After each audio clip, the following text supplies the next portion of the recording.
So, as Andy mentioned, one of our dust collector experts here, worked in the industry for quite a number of years, both in field work as well as in system design, project management. So, um, my part here, we're going to introduce a few of the concepts about what you can do to make sure when you have a project for a new system or a large modification to an existing one, what you can do as the end user that will result in us as a vendor or other vendors, that it'll make that you have the best products offered to you, the best service, and the project is the most successful it can be. Of course, we're going to talk in generalities a little bit here. All of the things we will mention are services, products that we ourselves offer, but we're going to try to make this as informative as possible in a general sense. So the basic principles that we'll discuss apply to working with any reputable vendor. And as we often like to say, we believe our services and products are the best, but we know there are also other reputable vendors out there that do very good work, make good equipment. So we'll try to speak in general terms that will apply to any kind of project that you might have for dust collection, not only working just with us, but we're going to base it on our experiences of, in our experience, what makes a project work well and what doesn't. So let's start here. Andy's got our PowerPoint up here that you can see. If we can go to the first slide here. So our main challenge we have as a vendor, speaking from our position, when we're approached by a customer that wants us to work on a new system project, the first thing obviously is the collecting of data. So different end users come to us with different sets of information. And the challenge is always helping the end user collect the needed information in order for us to get the best quote possible to them. So we've put this together just to highlight a few of the common things that we really need when we're doing a system quote and an entire project so that it can really get you the best possible offering from us or from any other vendor. So we hope that as we go through this, you'll understand perhaps from our perspective what we need to know and why. And that'll help you see the value in gathering this information either before you contact a dust collector supplier, or once you've made contact with us, why these things that we've asked for are important. So as you can see here, we've divided it into 5 basic categories. So the first one we'll call the process. Now, the best thing you can do when you call us is give us just a plain, real human language description of what happens. So we all know we like to write in technical terms sometimes. We like to kind of describe things very technical oriented, but sometimes the best thing is just to, when we first discuss the project, just hear a basic overview of what's going on. This can be as simple as saying, we're a guitar factory. We make guitars. We need dust collection at all of our stations where we do sanding, cutting, and finishing work. Or this is a cement terminal. We need a new system that'll help us at our pickup points where we're discharging into the different trucks. Or we're an aluminum recycler. We need this new system to go over our existing smelting furnace when the door is open and dust comes out. Something as simple as that may seem unnecessary, but it really helps us understand what's going on and gets us on the same page with you. Some other things that are really basic that we'll need to know. What is it exactly that's making the dust that the system is going to handle? Is it a certain kind of process equipment?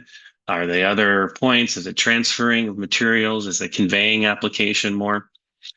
We need to know as well whether you're looking to do a completely new system or if we're replacing an existing one. If it's a new system, obviously we're going to need to hear a lot of information about what kind of machines we're picking up on, where they're at, how many they are, the sizes, all of these kinds of things, because we're looking then to calculate the airflow and all of those things needed. If it's an existing system we're replacing, this also is very important to clarify because we may need to see if we want to just do a direct replacement. So change in like, right, over what you already have, or if we're really going to look to improve on what you have. For example, if you have a system already that works perfectly, it's just reached the end of its useful life and needs to be replaced, you may very well just want us to replace it with the exact same kind of unit, same sizing, same configuration. But let's imagine that your existing system is not really working that well. It never really did. Or perhaps your needs have changed. You need more capacity. You're handling different mix of materials, whatever the case may be. Or you want to improve reliability. You need to meet stricter standards from your air permit. Any of these things, we need to know this kind of information so that we can then adjust and not just go off of what you previously had installed. And that kind of leads us into our second category here about the type of equipment. So when doing dust collection, we have different kinds of dust collectors. We have bag houses, cartridge collectors. We have mechanical separators like cyclones, knockout boxes. They may also be paired with other equipment like scrubbers, thermal oxidizers. All these things are important to know when going into the design, if there's any kind of preference or requirement on your part, so we can make the best offering possible. This also prevents other vendors from offering, maybe they only sell a specific kind of equipment, offering that in lieu of what really is the best kind of equipment for your application. And this is also the section where we talk about the details. Our main thing we're looking for is what is the size we need, the airflow. That gives us our basic sizing of the dust collector, the fans, everything. Until we know that number, we really can't do much. So having it pinned down with knowing the type of pickups you have, how much airflow you need. Once we've determined that, all the other sizing design can come through. You might also at this point supply things like a ductwork layout. You might also give us information about the general operating conditions, such as, is this system designed to run 24/7? Is it only going to be a part-time operating system? We might also hear things like, are we going to be recirculating air back in? So we need extra kinds of after filter equipment. No, it's going to be vented outside.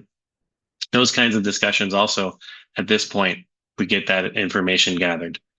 And then the next one, dust type. So we're going to ask you questions about the material that you're collecting and also the process. So is it just simply collecting dust? Are we just sucking up wood chips, wood dust? Are we going to also be having some kinds of gases in there or corrosive materials, humidity, oils, things like that? And most importantly here, are we going to be handling anything that is combustible dust? If we have combustible dust or even the possibility of combustible dust in a system, it's going to completely change how we design the system as well as all the necessary safety features that have to go with it. So we're going to need to know that up front as much as possible. And then our fourth area, installation. This kind of refers to some of the practical questions we have to answer. Is our system going inside? Is it going outside? Are there any space limitations? This also refers to when you work with a full service provider like us who can offer an installation of the equipment. We need to start discussing some of those things. Are you looking for us to install? Are you looking for us just to provide technical advisors while you install or a contractor installs it? And in some of those discussions, we might ask specific questions about your site requirements. This is true of our company as well as many other equipment manufacturers. We usually, when doing installations, don't get too involved on the electrical side of things or even things like foundation design, just because those are, in almost every case, usually better handled by local contractors or in-house personnel. But even so, we often need to know some of that information when we're designing the system, so we can design it accordingly. Voltages, supply limits, any kind of special category ratings we might need for supports for things like the legs of the dust collector, structural support, things like that. We need to know if there's anything specific that we have to design around.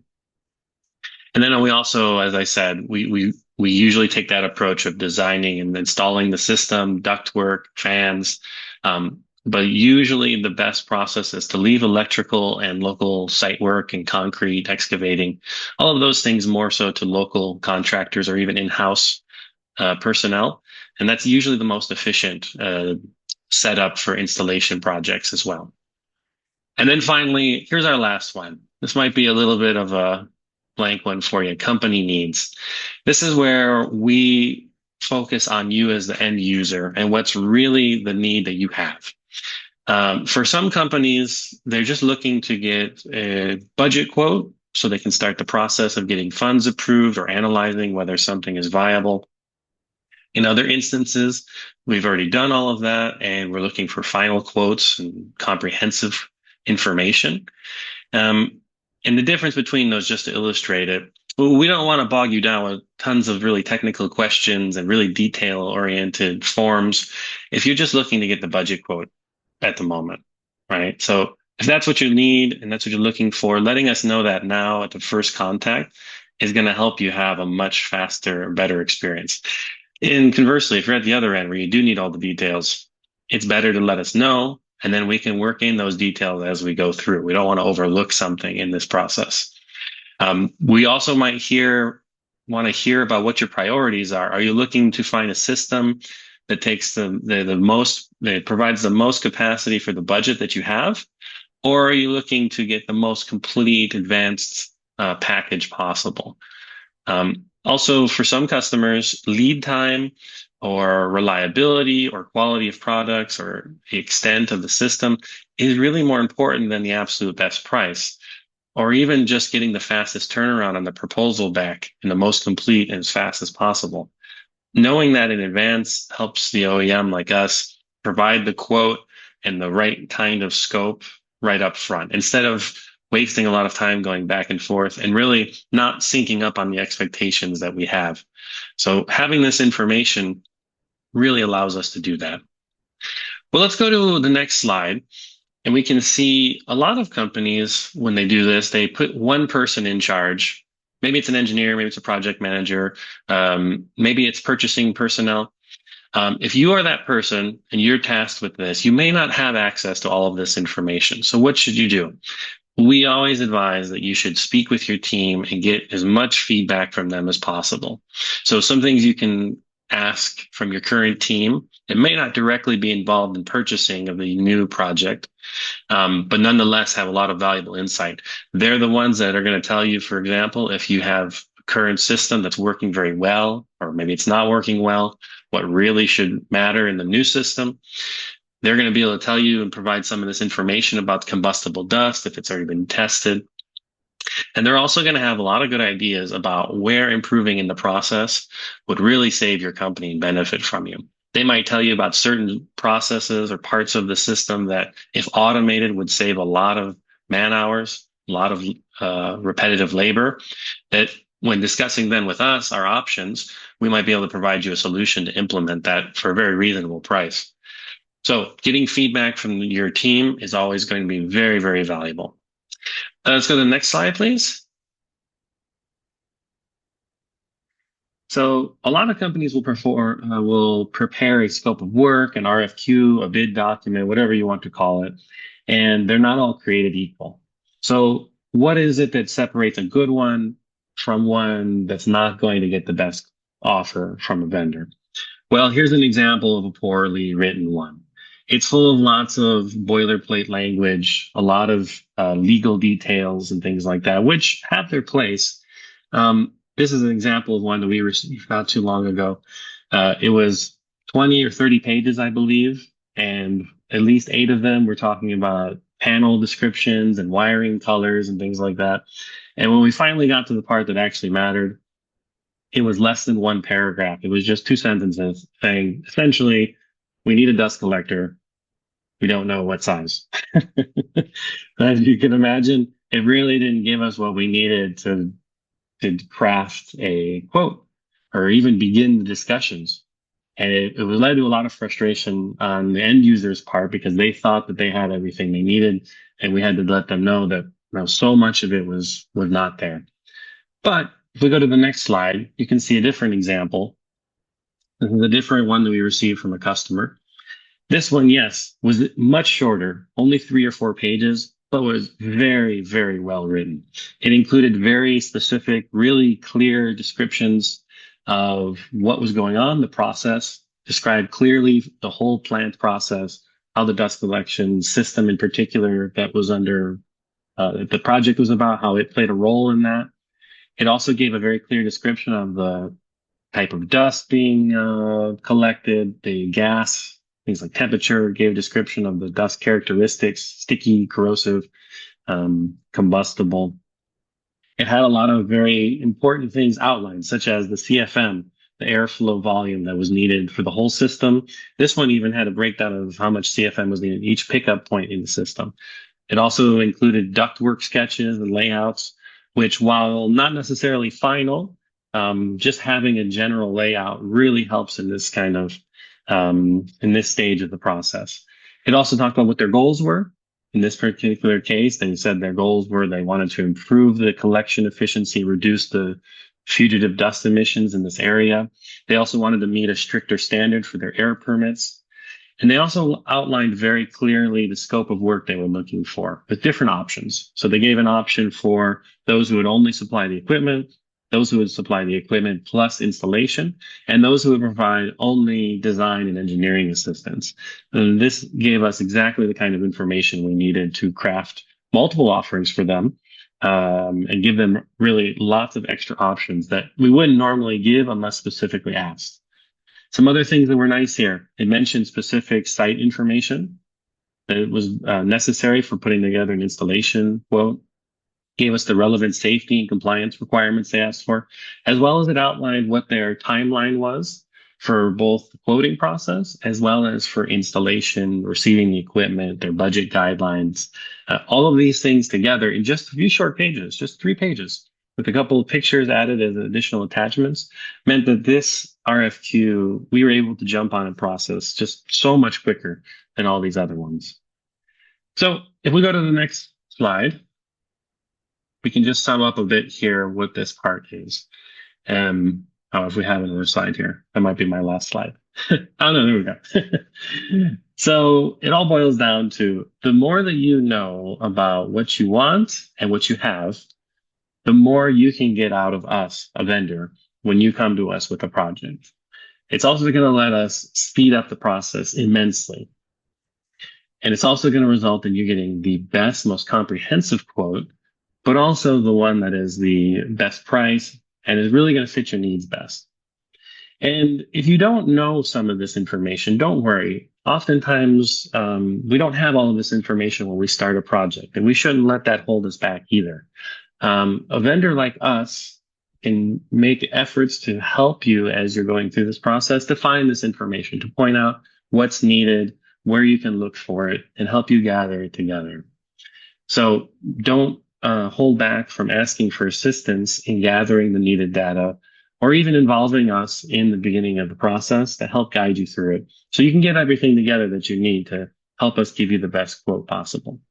And you're also going to want to involve all of your team, all the stakeholders, and find out what's needed, what they would like to improve or change. And then that way we can craft the best possible offering for you. Well, that's our first section, how we can craft our RFQs, our bids, how we can gather the information needed to get the best possible offering. Now we're going to talk to Matt. We're going to listen to Matt Coughlin, president of our company. He's going to speak to us on how you can get help laying out your ductwork, hoods, and fan.